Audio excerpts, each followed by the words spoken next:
Focus back to the big story where Atiq Ahmed, remember, was found guilty. Life imprisonment was also announced. Now we're getting some visuals coming in. This is Atiq now, in fact, leaving, and he will be making his way to the Naini jail. Vans are already in place. There is a huge police deployment on the ground as well. Just to help our viewers understand what really has happened today, you have Atiq Ahmed, who in fact was found guilty in the 2006 kidnapping case. This is as far as Umesh Pal is concerned.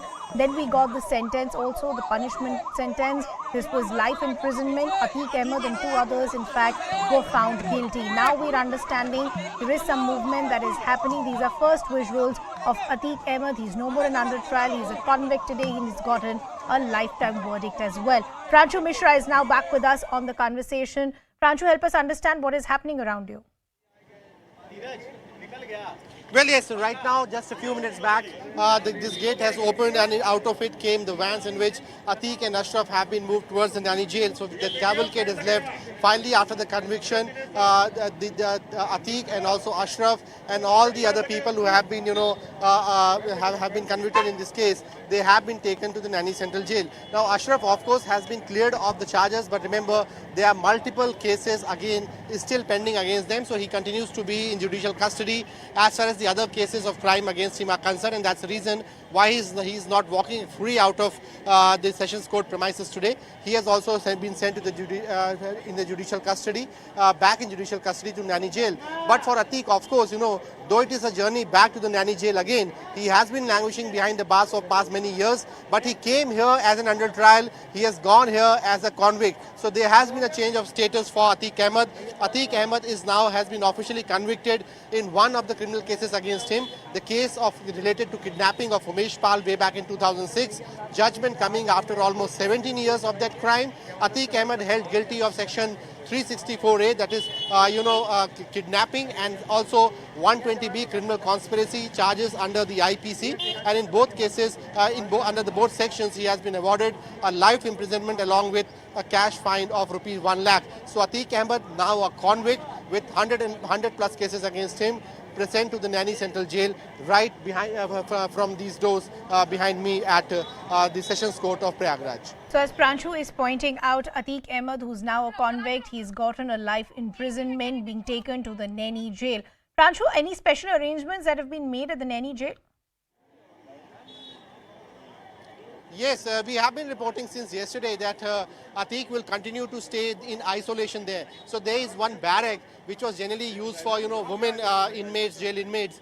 That has been cleared. It has a holding capacity of around 25 to 30 inmates, but that entire barrack has been cleared and reserved only for Atiq Ahmed, since he's a high-profile, convict. He's a high-profile criminal. The administration can't take chances of allowing him to mingle with other people.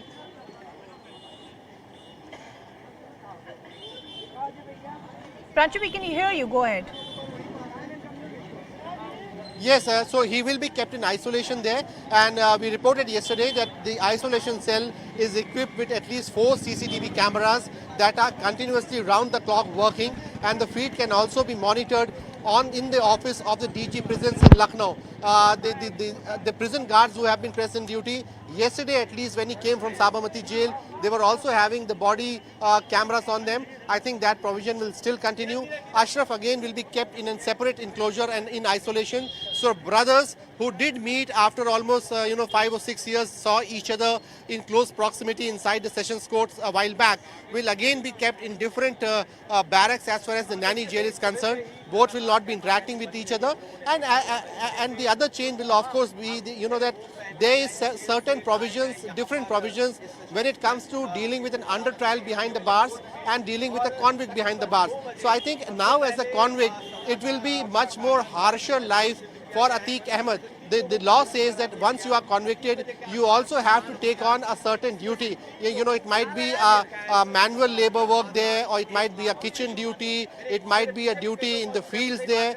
anyone who has been convicted has to take some sort of work aside inside the jail. So I think the sort of pursuance which I've seen from the Yogi government, don't be surprised that even days to come, we also get to know that Atiq Ahmed has been asked to do a certain kind of, a labor work inside the jail as any other convict will do. So I think it's also will be a changed world for Atiq Ahmed, keeping the fact in mind that there are different sets of, norms for under trials inside the jail and different sets of procedures when it comes to, dealing and keeping the convicts inside a jail.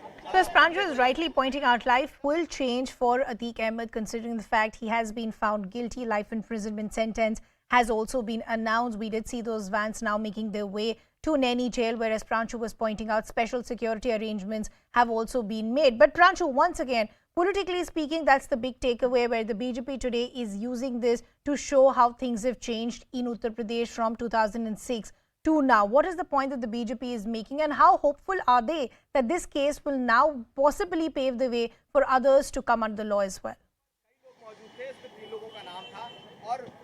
Well, the BJP is clearly taking credit, and I'll say that Yogi Adityanath's government is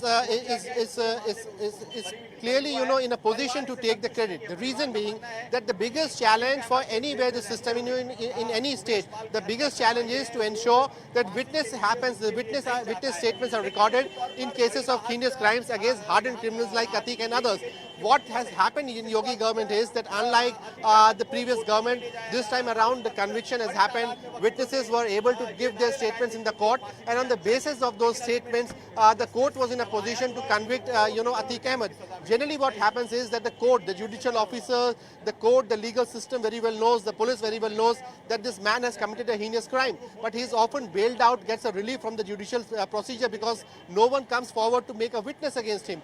This is what Yogi Adityanath government is claiming, that we have brought about the change in the system, in the society, where victims of Atiq Ahmed, the people who are traumatized by him, now have enough courage to go to the courts, make their testimony, and on the basis of that testimony, the law has been able to catch up with Atiq Ahmed. So this is a credit which I think no one can snatch from Yogi Adityanath as the Chief Minister, though opposition clearly continues to say that, Yogi Adityanath's drive against the big mafia is selective in nature.